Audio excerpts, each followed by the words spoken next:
आबरू पे आँच आए अगर तो टकराना ज़रूरी है। जो जिंदा हो तो फिर जिंदा नजर आना ज़रूरी है। अभी इतनी ज़्यादा इनको प्रोवोक कर दिया गया है हमारे ऑपोजिशन के फ्रेंड्स को, कांग्रेस पार्टी हो कि तृणमूल कांग्रेस, हमारी तृणमूल कांग्रेस हो, या जितने लोग हैं, जिस तरह से इनको हैरास किया गया दिखता है, जितना परेशान किया गया है कि तमाम सरकारी एजेंसीज का दुरुपयोग करके बाहर जो है 95% से ज़्यादा केसेस आपने ऑपोजिशन के ऊपर डाल रखे हैं। जितने नेता हैं ज़्यादातर ऑपोजिशन के हैं जो गिरफ्तार हुए हैं या गिरफ्तारी के कगार पे हैं। और ऊपर से जो लोग यहाँ थे, ऑपोजिशन में थे, वो रूलिंग पार्टी में चले गए, तो उनके केसेस या तो ठंडे बस्ते में डाल दिए गए या उनके ऊपर सारी कार्रवाई रोक दी गई है।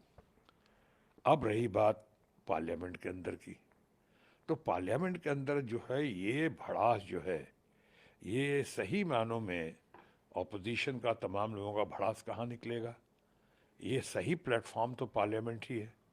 अब पार्लियामेंट में जब बात उठाने की कोशिश की जा रही है तो मुद्दों पे से ध्यान भटकाने के लिए हमारे सत्ताधारी दोस्त जो हैं या रूलिंग पार्टी के फ्रेंड्स, वो लोग तरह तरह के हथकंडे या तरह तरह के बहाने करते हुए दिख रहे हैं। वो लोग कर रहे हैं कि भाई पहले राहुल गांधी माफ़ी मांगे। एक तो आपने विपक्ष को बहुत तरह दुखी करके रखा है। विपक्ष को लग रहा है कि लोकतंत्र बहुत कमज़ोर कर दी गई है, लोकतंत्र की हत्या हो गई है कई बार। ऊपर से नीम पे करेला, आपने ये मुद्दा ढूंढ लिया पार्लियामेंट में। पहली बार तो ये ढूंढा आपने कि जो आज तक आज़ादी के बाद कभी नहीं हुआ है कि सत्ताधारी लोग, रूलिंग पार्टी, हमारे फ्रेंड्स फ्रॉम बीजेपी, उन्होंने पार्लियामेंट में गतिरोध पैदा किया, जो जिसका जिक्र आपने किया। उन्होंने पार्लियामेंट को रोक कर रखा है।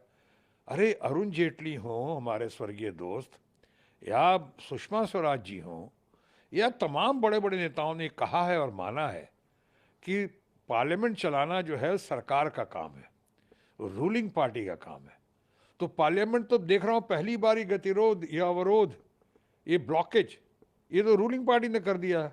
और किस बहाने पे? कि आप माफ़ी मांगो। और माफ़ी क्यों मांगो भाई? तो आप देश के नेशनल आइकॉन हैं, यूथ आइकॉन हैं, विपक्ष के बहुत बढ़िया लीडर हैं, सम्मानित लीडर हैं। आज उनकी तरफ भी लोग बहुत देख रहा है, और उनको उन्होंने कहीं कुछ तथाकथित बयान दिए हैं विदेश में जाके, और जिससे इनको कह रहे हैं कि आपने भारत का अपमान किया। पहली बात तो मैंने ये बयान सुना है, ऐसा कुछ नहीं कहा है उन्होंने, ऐसा कुछ नहीं कहा है। मैं उनका भारतीय जनता पार्टी या कांग्रेस पार्टी का मैं स्पोक्समैन नहीं हूँ ताकि मैं उनके समर्थन में बोलूँगा या विरोध में बोलूँगा। मैं टीएमसी का हूँ, ममता बनर्जी का एक वफादार सिपाही हूँ, या ममता बनर्जी का एक वफादार सिपा सालार हूँ, इसलिए। लेकिन मैं देश की स्थिति को देख रहा हूँ, ग्राउंड रियलिटी समझ रहा हूँ।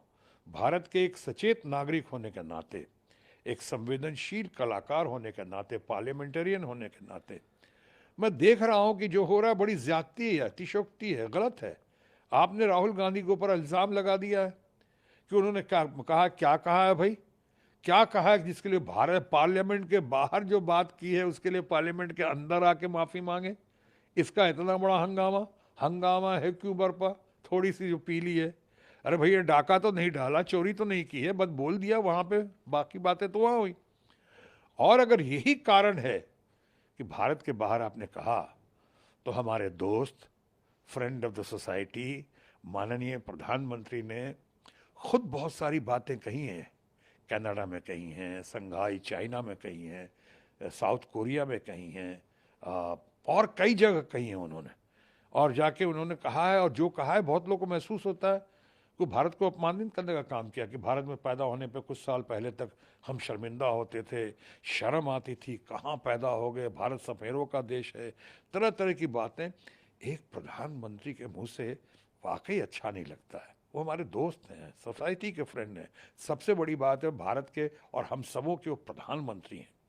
अब उन्होंने जाके ऐसी ऐसी बातें कही, तो यानी कई लोगों को ऐसा महसूस होता है कि उल्टा चोर कोतवाल को डांटे। जो आप कत्ल भी करते हैं तो चर्चा नहीं होता, हम आप भी भरते हैं तो हो जाते हैं बदनाम। अब ये मामला दिख रहा है। अब उससे बड़ी बात पॉलिटिकल ये है, मैं थोड़ा वक्त लिया, मैंने ज़्यादा माफ़ी चाहता हूँ। उससे भी बड़ी बात ये है कि राहुल गांधी जी ने और उनकी पार्टी ने कह दिया है, दो बातें कही हैं। एक तो कही है कि माफ़ी नहीं मांगेंगे, तो वो माफ़ी मांगने लगे, कोई बात ही नहीं की तो माफ़ी क्यों मांगेंगे, ये बात खरगे साहब ने कर दिया, कह दिया। और दूसरी बात, मास्टर कार्ड खेला है हमारे राहुल गांधी ने।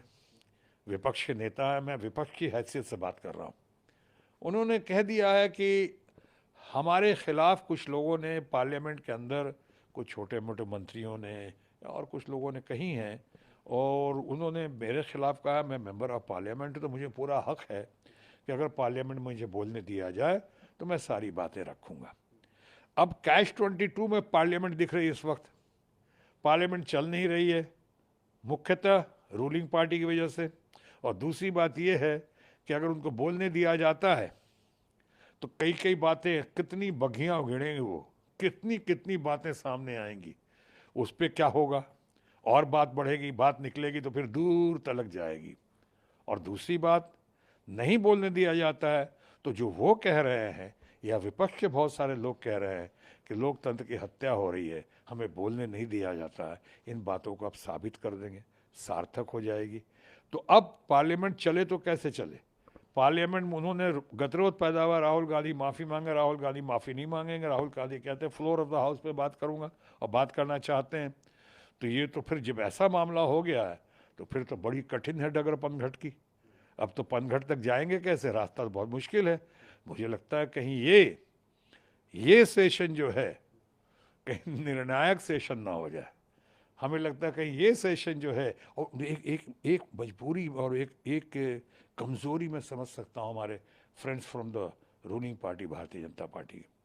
9 स्टेट्स के इलेक्शन है, 3 के तो हो चुके हैं, और 3 के हो गए तो ऐसा प्रचार मंत्री बन के कई लोगों ने ट्रोल मंत्रालय से या ट्रोल से या प्रचार से प्रचार मंत्री बन के ऐसा हल्ला किया कि बड़ा तीर मार दिया है जी, तीनों स्टेट्स में 2 और 3 सीटें लाए हैं।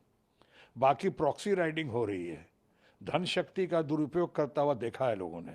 उसके वजह से आप कह रहे हैं कि हमने बड़ा कमाल कर दिया। क्या किया, आपसे ज़्यादा सीटें तो हमारी टीएमसी लेकर आई है, और लेकर आना चाहिए था, लेकिन 5 सीटें लेकर आई। 5 सीटें तो ये दोनों स्टेट मिलाकर नहीं लेकर आए। हमारे मित्र जो हैं, हम दो और हमारे दो की टीम जो है, वो तो 5 सीट मिला कर नहीं ले पाया है, जो तृणमूल कांग्रेस एक ही जगह लेके आई है, और आना चाहिए था। तो बात ये हो रही है भाई, मैं अपनी बात कंक्लूड कर रहा हूँ कि जो मैंने कहा कि 9 स्टेट में, 3 स्टेट्स में हो गए, बहुत अच्छा रिजल्ट नहीं आया, करीब कोई 0 रिजल्ट आया रूलिंग पार्टी के लिए करीब। और बाकी 6 स्टेट्स में आपने भी जिक्र किया था जेपीसी की मांग, वो मान नहीं रहे। अरे उनकी मजबूरी समझ सकता हूँ मैं, मानेंगे तो फिर क्या होगा। अभी राजस्थान का चुनाव बाकी है, मध्य प्रदेश का चुनाव बाकी है, अभी हरियाणा का चुनाव होना है, अभी सबसे महत्वपूर्ण कर्नाटका का चुनाव होना है, और सब जगह परखच्चे उड़ते हुए दिख रहे हैं। सब जगह कोई अच्छा रिजल्ट नहीं दिखाई पड़ रहा है। और आज से 1 मिनट में ख़त्म ही कर रहा हूँ, नहीं दिख रहा है। तो इनको लगता है अगर जेपीसी मान गए तो जेपीसी में जो बातें निकलेंगी ना, नतीजा निकले या ना निकले, जो रोज़ रोज़ बातें निकलेंगी, जो फाइलें देखी जाएंगी, तो और बहुत सारी बातें जो नहीं आई हैं सामने, वो भी सामने आ जाएंगी। और इसका खामियाजा बाकी चुनाव में और भुगतना पड़ेगा रूलिंग पार्टी को, सत्ताधारियों को, और उनको झेलना पड़ेगा इसका हर्जाना, इसका नुकसान जिसका आपने जिक्र किया, राजनीतिक नुकसान और बहुत उठाना पड़ सकता है। इसलिए ये नहीं चाहते, मुझे लगता है कई बार रूलिंग पार्टी खुद चाहती है या नहीं चाहती है कि ये सेशन चले, कि इसमें तो ये है कि अगर चलने देते हैं तो बातें बहुत निकलेंगी। मैं एक बात और कह दूँ अपनी बात ख़त्म करने से पहले, कि मैं अडानी के बारे में इतनी बात होती है, मैं उनको दोषी नहीं मानता हूँ, लेकिन मैं उनको निर्दोष भी नहीं कह सकता हूँ जब तक कि कुछ बातें सामने ना आए कि जो आपको 609 नंबर पे थे 2014 में अमीरी की सूची में, आज अचानक तीसरे, चौथे, दूसरे, पहले नंबर पे कैसे आ गए। एक ही आदमी, चाहे एक्सपर्टाइज हो या ना हो, पूरी जानकारी हो या पूरा तजुर्बा हो या ना हो, उन्हीं के अधीन सारा मामला कैसे आ गया। पावर सेक्टर हो, डिफेंस का मामला हो, आपके रिन्यूएबल एनर्जी का मामला हो, आपके पोर्ट्स हों, एयरपोर्ट्स हों, रियल एस्टेट हों, इंफ्रास्ट्रक्चर का मामला हो, विदेशों से इतने फ़ायदे की बात हो, शेल कंपनीज का मामला हो। मैं नहीं कह रहा हूँ कि सब है, लेकिन जनता को, पार्लियामेंट को, अपोजिशन को जानने का पूरा अधिकार है कि भाई सच क्या है। तो सच जानने में आप दूसरों पे गिरफ्तारी करवाते हैं। सब कहते हैं सांच को आँच क्या, जितने लोगों को अपोजिशन को 95% से ज़्यादा आपने अपोजिशन को गिरफ्तार करवाया, अपोजिशन को परेशान किया, अपोजिशन को अरेस्ट किया है, उनको हैरेस किया है। तो चलो अगर एक जगह और भी जांच हो जाती है, अब तो इनको लोकतांत्रिक तरीके से इनको अपोजिशन को अपने मार्च करने से भी रोक दिया। आदरणीय खड़गे साहब लेके जा रहे थे, क्यों भाई? वो अपना कंप्लेंट देने जा रहे थे, वही यही कहने जा रहे थे जो बाकी लोगों को कर रहे हो, what is right for Peter should be right for Paul. अगर उनके लिए सब सही है आपकी नज़रों में, तो फिर इनके ऊपर भी सही होनी चाहिए। जांच पड़ताल होने दो, और अगर लगता है कि सब कुछ ठीक है, अबव बोर्ड है, तो कोई बात नहीं। सर आपने अभी कहा कि जिस तरह से सत्र नहीं चल, क्या मतलब है, क्या निर्णायक से आपका क्या मतलब है? निर्णायक हम ये नहीं कह रहे कि फिलहाल ये, क्योंकि लोग चाह रहे हैं कि किसी तरह से अब इसके बाद संसद ना चले चुनाव से पहले, बहाने ढूंढे। कई बार आपने देखा है, जब सूट करता है तो इलेक्शन होता है, इनके लोगों को कैंपेनिंग, कि धन शक्ति के साथ साथ हमारे दोस्तों को, बहुत सारे नेताओं को, सबको चपरासी से लेके एमपी से लेके मंत्री से लेके गली गली में प्रचार के लिए भेजे जाते हैं। इतना पैसा, हेलीकॉप्टर, हवाई जहाज़, ये वो सब की पूरी तैयारी करनी पड़ती है। इस बार ख़तरा बहुत है। 2024 के संदर्भ में, चुनाव के संदर्भ में बहुत ख़तरा दिख रहा है इनको।